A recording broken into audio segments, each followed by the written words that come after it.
Dapat nga nahihiya ka sa akin eh. Dahil hirap na ako, tapos deadma ka pa dyan. Ano nga magagawa ko? Sinabi ko nga sa'yo, wala. Alam mo kung gusto mo, may magagawa ka. Kaso, ayaw mo eh. Hoy, ano ba kayong dalawa? Dinig na dinig kayo ng lahat. Ano ba pinag-aawayan nyo? Eh, itong si Tere eh. Kanina pa ako pinipilit. Sinabi ko na nga sa kanya na wala akong pambayad ngayon. Eh, paano? Ang tagal na nun. Wala na nga akong pambayad sa mga puhunan ko. Wala na akong stocks. Huwag mo na kasing awayin kasi kung mailalabas naman yan, nilabas na yan. Alam mo, tama ka. Sige, hindi ko na lang siya sisingilin.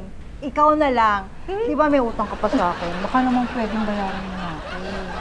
Ano ko, sorry. Wala pa rin akong pera. Yan tayo eh. Hindi nyo kasi alam yung pinaghihirapan ko para dyan sa mga paninda ko. Tapos ayaw nyo magbayad.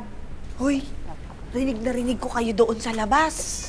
Tumigil na nga kayo dyan, parating na yun si Sir. Baka maramdat lang kayo nagkakagulo dito. Eh, itong mga to eh. Ayaw akong bayaran. Mga kuripot. Kayong dalawa naman kasi. Magbayad na kayo.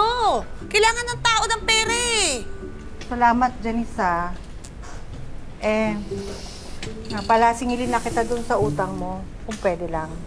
Naku, wala rin ako eh. Pwede ba next week na lang? Isa ka pa eh. Kasi nga dapat hahabaan mo ang pasensya mo. Kasama yan sa pagdinegosyo, no? Dapat mahaba ang PC mo. Alam mo, malapit na talaga maubos yung pasensya ko sa inyo. Eh, nagsasabi naman kami sa inyo ng totoo, di ba?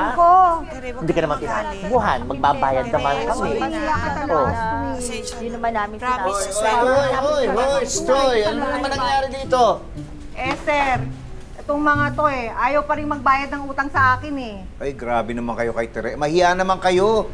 Magbayad kayo ng utang nyo para wala ng gulo. Hira aga-aga eh.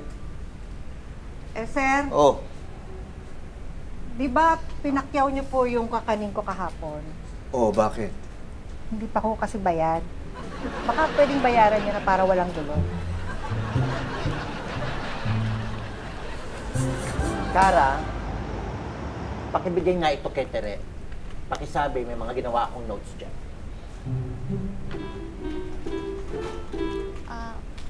Tere, galing kay Vincent. Narinig ko. Bakit hindi siya mag-abot? Pakisabi sa kanya, wala ako sa mood makipag-usap sa mga walang kwentang tao. Sabi niya, Narinig ko.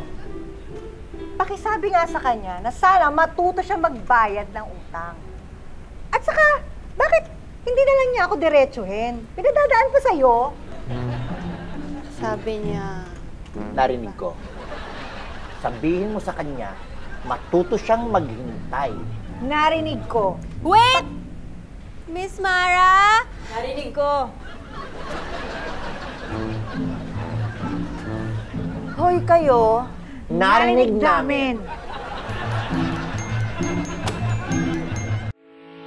Getting all your Kapuso shows has never been this affordable. Subscribe to the GMA Pinoy Pack on YouTube TV for only $14.99 a month. Watch GMA Pinoy TV, GMA Live TV, and GMA News TV anytime, anywhere. Anytime, anyone, anyhow. Halika manood at sumigaw. Anywhere in the world, everybody in the house. Click and subscribe now. You know.